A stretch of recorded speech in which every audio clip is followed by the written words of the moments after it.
We've heard much talk about Good Samaritans these days, especially with the Daniel Penny case in the news.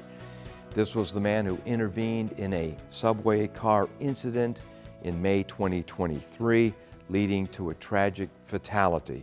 But step back a moment from this particular case and look at the whole notion of a Good Samaritan, which is deeply embedded in society. Where does this idea of Good Samaritan even come from? Well, Jesus told a parable one day, and he changed all of history. It's the parable of the Good Samaritan. It's found in Luke chapter 10.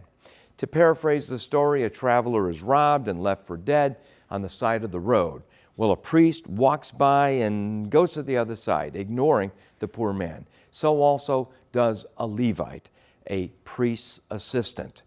But there was another stranger who sees the man in danger, and he stops to help him and to bring him to safety. The kind man was a Samaritan, and the parable concludes with Jesus telling his hearers, "You go and do likewise." Today we think of a Samaritan as one who goes around doing good, precisely because of the influence of this particular parable of Jesus. But in that day, Samaritans were viewed as half-breeds whose blood and worship were no longer fully Jewish and therefore looked down upon by the Jews. Thus, the parable of Christ had a twist for its first century audience. The hero of his story was a hated Samaritan.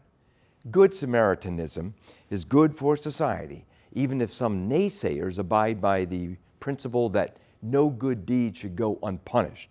Above all, Jesus' imprimatur of the Good Samaritan ethic alone makes it worthwhile, whatever the cost. For Coral Ridge Ministries, I'm Dr. Jerry Newcomb.